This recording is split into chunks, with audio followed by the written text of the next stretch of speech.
Kata Allah Subhanahu wa taala, hafidhu, jagalah oleh kamu as-shalawati, salat-salat yang Allah perintahin. Was-salatil wusta, apalagi itu salatnya adalah salat wusta. Wa qumu lillahi qanitin, dan dirikanlah oleh kalian akan salat itu qanitin, dengan penuh kekhusyuan. Bapak dan Ibu sekalian, perintah Allah Subhanahu wa taala di sini adalah hafizu as-shalawati. Kita suruh ngejagain salat. Maksud ngejagain salat dua. Satu, laksanain salat, jangan sampai ada yang ditinggalin. Dua, maksudnya juga adalah laksanain salat, perhatikan daripada apa-apa yang dilakuin ketika sholat.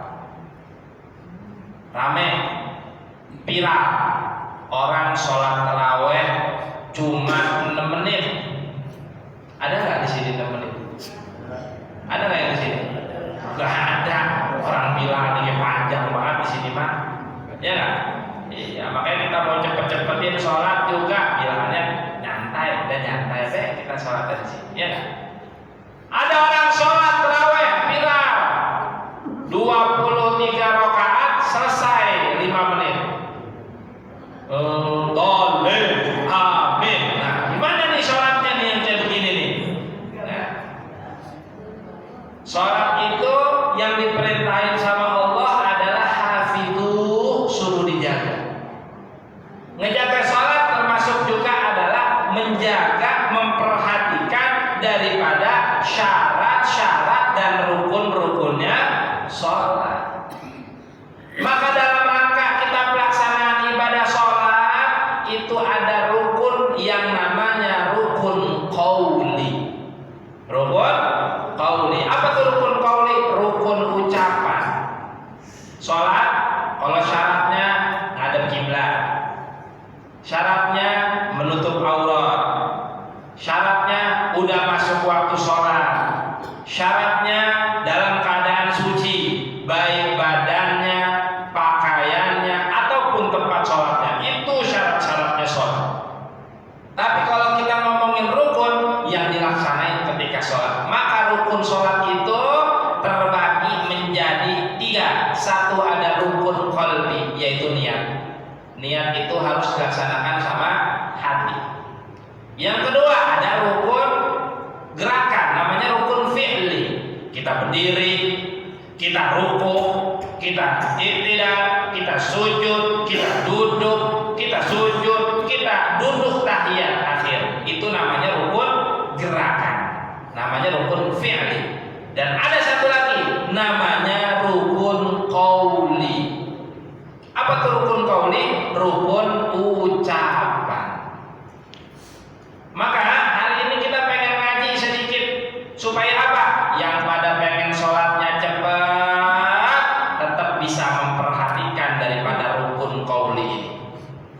Bapak dan Ibu sekalian, rukun qauli dalam sholat itu ada 5. Ada berapa Bapak Ibu? Yang pertama, takbiratul ihram. Apa takbiratul ihram? Allahu Akbar yang paling pertama. Yang kedua, Al-Fatihah, baca surat Al-Fatihah. Yang ketiga, baca tahiyat, baca tahiyat akhir. Yang keempat, baca sholawat. Yang kelima, bacaan salam. Ingat nih, nggak banyak rukun qauli. 1, takbiratul.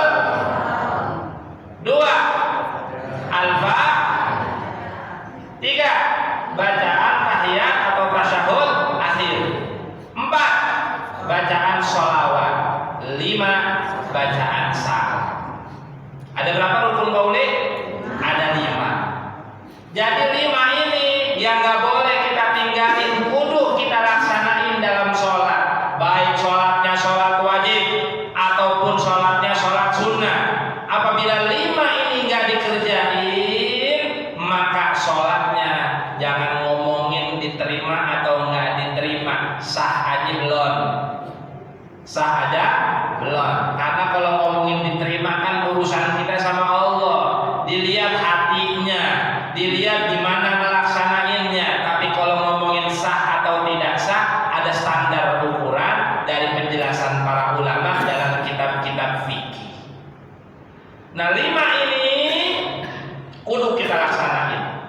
Jadi kalau bapak ibu melaksanakan sholat kagak baca doa iftitah, sholatnya sah apa enggak?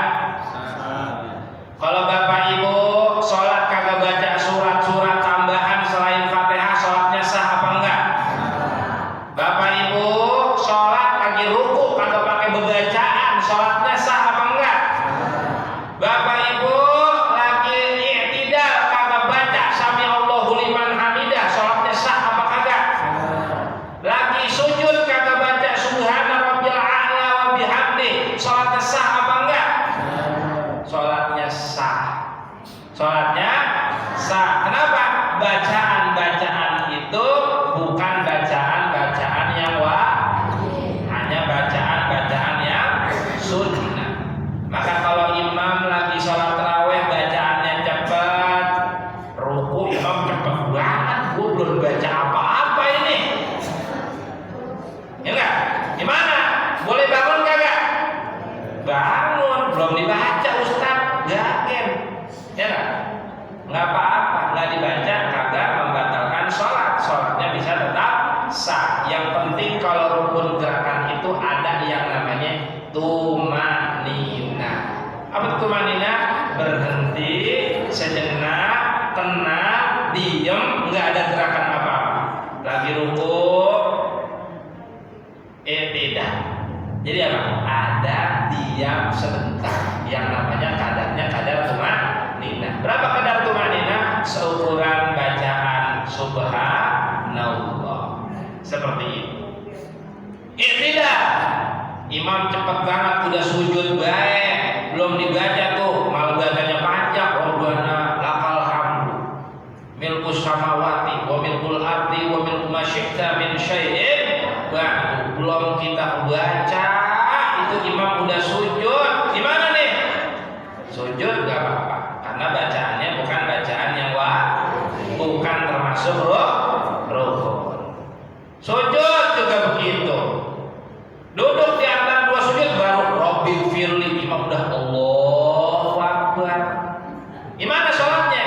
Sholatnya tetap sah. Kenapa? Karena bacaannya itu bukan bacaan yang wajib. Yang perlu kita perhatiin adalah bacaan-bacaan yang wajib.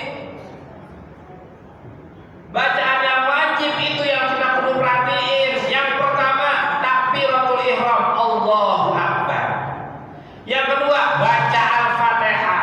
Makanya mungkin bapak-bapak zaman dulu lagi ngaji sama gurunya zaman dulu, ngaji udah kelar baca Iqra, pakai metode-metode yang lain selain Iqra, metode-metode zaman dulu udah kelar, naik masa ke Quran, baca Fatihahnya, belajarnya sampai 3 bulan belum naik-naik.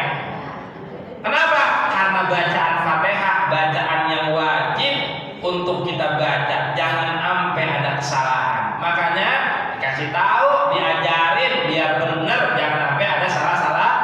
Kenapa? Karena baca Fatihah wajib dibaca ketika sholat.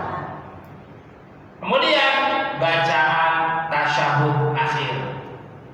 Kemudian bacaan sholawat, Allahumma sholli ala. Kalau pakai Sayyidina orang kita bagus. Nggak pakai Sayyidina langsung Allahumma sholli ala Muhammad juga boleh. Dua-duanya boleh. Udah kagak usah ngomongin dulu pakai Sayyidina apa kagak. Kagak, gua mah lu pakai. Udah sama-sama ya, Sayyidina sama nggak pakai Sayyidina. Kemudian bacaannya bacaan sah. Bapak dan Ibu sekalian, nah ini yang pertama dari rukun qauli adalah harus kita baca. Jangan sampai rukun qauli enggak kita baca. Rukun qauli enggak kita baca, sholat kita enggak sah. Ustaz, katanya kalau imam baca surat, kita baru baca surat Al-Fatihah. Imam bacanya cepet banget. Saya buru-buru sampai waladolin, baru iya anak budu, imam udah Allahu Akbar, baru iya anak budu, imam udah Allahu Akbar. Bagaimana tuh jadinya? Saya terusin apa jangan? Terusin apa jangan, Bu? Lah imamnya udah ruku, terusin apa jangan?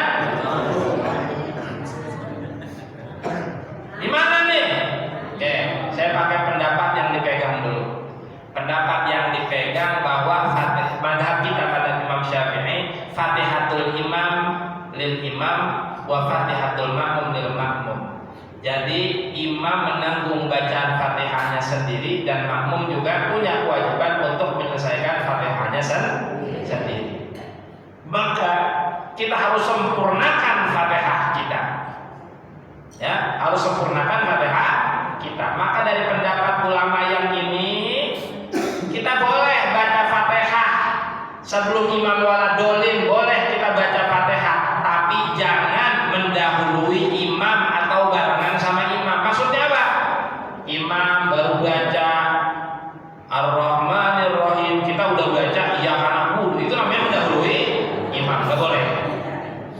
Imam baca Bismillahirrahmanirrahim, kita baca Bismillahirrahmanirrahim, itu juga nggak dianjurin. Bareng sama imam nggak dianjurin. Maka kita bacanya di belakang imam. Imam baca Ar-Rahmanirrahim, kita baru baca Bismillahirrahmanirrahim. Biar kebedak, biar keburu, biar kecanda, kita baca Al-Fatihah. Terus gimana imam waladolin kita masih baca Fatihah? Gimana nih Pak Ustaz? Jeda, nggak apa-apa. Kita baca amin. Seperti itu. Terus kita lanjutin lagi. Nah, ini ya, ini namanya kalau kita bikin video di YouTube namanya tutorial baca Al-Fatihah makmum dengan imam yang cepat. Nah, seperti itu. Jadi bacanya gimana? Bacanya kalau memang kita bisa keburu setelah waladolin, setelah baca Al-Fatihahnya imam, kita bacanya di situ. Kalau saya memang wah imamnya cepat banget, ini udah terkenal ini imamnya cepat ini, gimana dibacanya? Baca Fatihahnya ya ketika imam masih baca Fatihah, tapi jangan mendahului imam atau berbarengan dengan imam. Pendapat kedua, pendapat pertama tetap sempurnakan Fatihahnya. Imam rukuk belum kelar Fatihah kita, bacain sampai habis Fatihah. Kenapa? Fatihah hukumnya wajib. Yang kedua, pendapat yang kedua, kita bisa pakai pendapat yang menyebutkan bahwa jika imam cepat bacanya, kita bacanya udah ukuran sedang, imam ternyata kecepatan, imam udah rukuk, kita belum kelar baca Al-Fatihah, maka kita boleh langsung ikut rukuk dengan catatan kita baca Al-Fatihahnya enggak